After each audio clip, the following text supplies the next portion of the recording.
Hi, welcome to this second video in our series about public narrative. The goal for this particular video is to introduce you to the concepts behind public narrative and to focus specifically on the story of self. So what is public narrative? It's a form of storytelling that connects your story to your community's story, and it tries to address this motivational challenge of leadership, this idea that your people might be like deers looking in the headlights of life or in the face of their challenge, and they need to be motivated to take action. It's also about finding your own sources of hope and motivation and connecting those with others. And also, and this is a really critical thing, the work that we're asking you to do in developing your stories, these asking yourself the question of why does this matter to me? And why am I called to leadership in this work, is a way of inviting others to do the same kind of work for themselves. So what aren't we talking about? We're not talking about a stump speech, though a good stump speech will have elements of this in it, nor are we talking about something that's merely an exhortation, where you are not in the story, you are merely telling other people what to do. It is not a resume recitation of your accomplishments and all of your fine degrees. It's certainly not that. And it's certainly not a sermon. It's not a preachy thing. It is about you. It's not a logical explanation of an abstract idea either. And I just want to invite you to think about that, because in our work, this work of explaining population health and multi-sector partnerships, we're trying to make science understandable. And we're also in this time of big data. And we tend to sit in those facts for longer than we need to. And certainly this practice does not invite us to do that. This practice makes a little bit of room for that, but really encourages us to think about the why behind the data and behind the idea, and really tries to address the issue of why does this matter? Why does it matter to me? So the purpose of public narrative, as opposed to other types of storytelling, is that its main purpose is to motivate people to take action. And we call it a leadership practice because it really gets to this idea of enabling others to achieve shared purpose. And again, I want to just remind you that in these periods of time, people need to know that solving the problem is possible, that it matters, that it's actually worth mustering up the courage to do this. And public narrative addresses that need in a very direct way.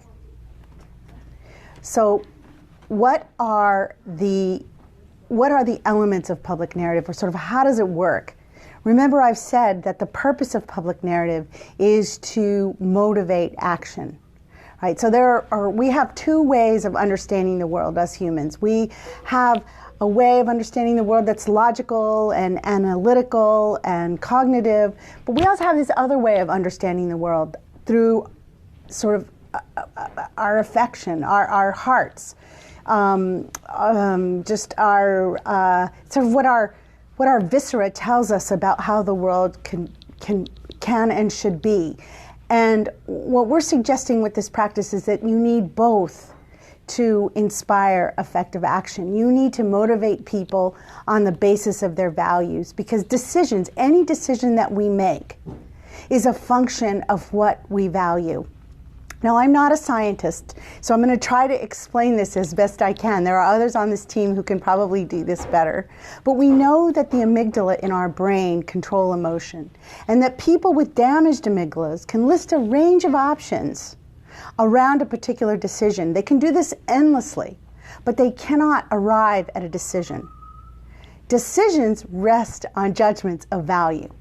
So if we don't feel emotion, we can't experience the value that orients us to the right choice. The point is, if you cannot activate people on the basis of their values, you probably won't activate them at all. Because our values inspire what we choose to do. And again, The purpose of this practice is to motivate others to take action. So I'd like to suggest if you're telling your story and you don't have a compelling ask, some way of inviting others to join you, then you may be engaging in a form of storytelling, but it's not this particular practice. So, what is your job as a leader in this? I just want to unpack this a little bit more. Your job is to move people from not all values are alike, right? Some values keep us stuck. They keep us stuck in a place of inertia or apathy or fear, isolation, self-doubt. And our job is to move people from that place to the values that motivate action, such as a group that's apathetic needs to be motivated to engage in some kind of emotion of righteous anger. Or a group that is stuck needs to feel a sense of urgency in order to be able to take action in the face of what they may be perceiving as some kind of danger. So how do we do this? What is the structure behind a story? Well, it is universally true in every single story structure that we know of that a story has three elements. It has a character that faces a challenge, makes a choice in the face of that challenge that results in an outcome, something we would call the moral of the story, right? So we learn about what people value, we learn about what people are made of when we hear how they have reacted in the face of a challenge. So why do we tell this story of David and Goliath? This is a story that has been told literally for thousands of years. It is not a story about slingshot technology. It is a story about how sometimes the little guy can win. It is a story that was told by a people that were facing a very overwhelming threat that was a threat to their existence. It was an existential threat. And they told this story to give them courage, to teach them, to instill with them the idea that they had God on their side, that they had the skills that they needed, the resources that they needed to overcome the challenge. So this is why we tell stories. And the public narrative framework has three elements, and we're going to be spending time in the videos on each of them. The first one is the story of self, which really addresses the question of why me, okay? The second element is the story of us. Who are we as a people? What are our common sources of courage and hope? And then the story of now. Why now? What is the urgent challenge that we face? The story of self asks the storyteller to narrate why they are called to this particular work. And they're also asked to tell the story of when have they acted in such a way that illustrates their value. So it really is a story, and you'll see in a later example how the story really illustrates the value. So I love this slide that I have up here because it says, if you tell me, it's an essay, but if you show me, it's a story. And so I think that these prompts here can help you in thinking about how you would tell your story. You could say, I was thrilled, or you could say, I jumped up and down and I was filled with excitement. You could say, I was shocked, or you could say, my jaw dropped. You could say, I was nervous, or you could say, I was pacing the floor up and down with the anticipation. So storytelling is a way of really illustrating what we value, and you know as well as I do that stories are at their most vivid when they place the listener right in the story with them. I'm sorry about some of that background noise back there. We are in an office and we are trying to do this on a tight budget, and this is what we face. So I'm just going to ask you all to embrace the sound and know that I'm trying to too. So in developing your own public narrative, your story of self, I'm going to ask you to think about a time when you have felt called to accept responsibility under conditions of uncertainty. Don't just tell me, show me. Offer specific moments, people, challenges, choices, and outcomes. And if you're doing this with a group, and again, I have more of a description of this in the guide that is the companion to this series, I offer some instructions on how you might take this up as a group practice. And I highly recommend that you do it as a group practice because it really will foster a lot of solidarity amongst your team. So you might consider taking an hour, maybe an hour and a half. This is 45 minutes, but if you really want some spaciousness, I would suggest a little longer. Gather into groups of 4. You may have more groups, but gather into groups of 4. Take some time to encourage your team to silently develop their story and then engage in a story practice. Now we have, as a matter of practice, we ask in workshops that people take no more than 3 minutes to share their story and get 2 minutes of coaching. But I'm going to say this now, and this will be the only point in time when I say this in this video series. There's nothing magical about the 3 minutes, but you'd be shocked what you can get out within 3 and 5 minutes. And the reason that we ask people to keep it relatively short is the discipline of the time really helps them distill what's important. Also, everyone needs a chance to narrate. And so if you let the people, if you don't watch the time, chances are some people in your workshop won't get a chance to tell their story. So with that, I'm going to invite my colleague, Peja Stojcic, to share his story of self, and then we'll debrief it. You're going to be an amazing surgeon. When are you planning to stop wasting your time on that public health stuff? The first time I've got this question was during my 4th year of medical school. My professor Lazar, a great guy and one of the most famous vascular surgeons in Serbia, asked me that question. I'm originally from Belgrade, Serbia, and I still get that question a lot, even here in US. And the public health work that I was doing, that he was referring to, was building a movement of young people to fight HIV/AIDS epidemic that was emerging in Eastern Europe. We built an army and trained an army of youth peer educators, over 3,000 of them, across the whole Balkans. And we were trying to get them to train other young people to prevent them of getting infected of HIV/AIDS. It was colorful, it was fun, it was engaging like any other movement. And to be honest, I had a friend and a place to stay in almost every place in the Balkans. But I still felt as a failure, like a scam, like I was not practicing medicine. Because in the culture of healthcare that we have today, this was not considering as practicing medicine. And for me, the medicine was my life.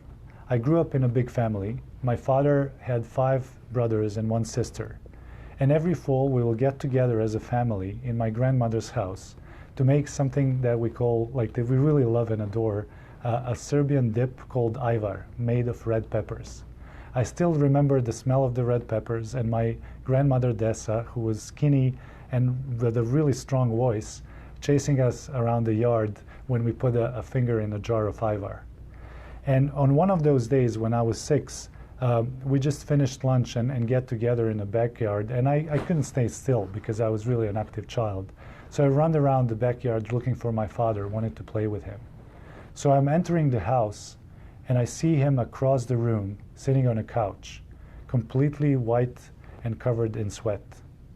And he was whispering, "I need help, I'm suffocating." So as a child, when you're 6 years old, it completely paralyzed me. I've stopped, and I felt like I got a punch in the stomach, and I felt helpless. I ran out of the house and called my uncle Raka. He was this big guy, a police officer, and an amazing guy. But I still remember his face and him running around shouting, "We need a doctor, we need a doctor." And in that backyard with like almost 30 people there, we didn't have a single doctor in the family or a single nurse in our family, because my family was poor and they couldn't study medicine in former Yugoslavia. So on that day, so for me to become a doctor on that day meant to save your family. That was the connection. My father was saved by physicians and nurses on that day from the heart attack that he had. Unfortunately, he died a couple of years later. And you know, I've never became a surgeon. I've actually decided to devote my whole career to public health and to working with communities to improve their health. And the reason for that was not my education at Harvard School of Public Health and the classes that I've took there, nor any statistical data or information about social disparities. It was actually the fact that I've learned that my father had a heart attack not because he didn't have access to care, but because he was smoking 2 packs a day and he was basically eating poor, and they didn't have any money for other stuff and support that he needed from the community. That was the actual reason why he got sick. And today, I do believe I practice medicine, hopefully a kind of medicine that can help not just one person at a time, but actually the whole community. This is the reason why I'm working with Rethink Health. This is the reason why I'm working with Ventures Project, and I hope you can join me on that journey. Thank you. Thank you, Pedja. Thank you so much for sharing that story. I heard so much in that story that really moved me personally, even though I've heard you tell the story so many times. I want to just take a moment to point out some of the aspects of Pedja's story that really illustrate the framework that we're talking about. First, I want to talk about the first story. He told several stories. The first story that he told was of the challenge that he felt associated with the dissonance with his call to medicine. He talked about the idea that he was being challenged by one of his teachers around what his vocation actually was. And he could have easily backed down in the face of that. And I'm struck by the choice that he made, which was to not back down in the face of what I would consider very big pressure to pursue a different kind of path in order to follow his own path. So what are the values that drop out of that for me? Well, there's a value of courage. There's a value of him really knowing himself and staying with it and knowing that he was going to forge a path that wasn't necessarily a typical path. Then he told a different story, a deeper story. And that was the story of how he got called to medicine in the first place. And there I really encountered what he did in response to the terror of watching his father have a heart attack. He felt powerless. There was no one in his family that could address that emergent challenge. So he decided to become a doctor. And in doing that, learned that his father really couldn't have been saved by the medical system, but that it was the wider level of community support that he needed that could have helped change the trajectory of his father's life. So I see very clearly why Pedja does the work that he does. I see in him, in that story, 2 stories of challenge, choice, and outcome. The first one, when he first embarked on a medical education alongside his great teachers, trying to really be clear about what he was in the face of what the medical establishment was telling him he needed to be. And then the deeper challenge of why he was called to this work in the first place, what he did in response to the powerlessness of being a young boy unable to save his father. So there were 2 stories in that one story. They were clear, they were vivid. And I think they do a wonderful job of illustrating why Pedja is here in this work at this time. And that is our intention. So now it's your turn. I urge you to take what you've seen in this video alongside the workshop guide and work on your story, perhaps even record yourself, practice it, and share with others. Next up, Story of Us. Thank you.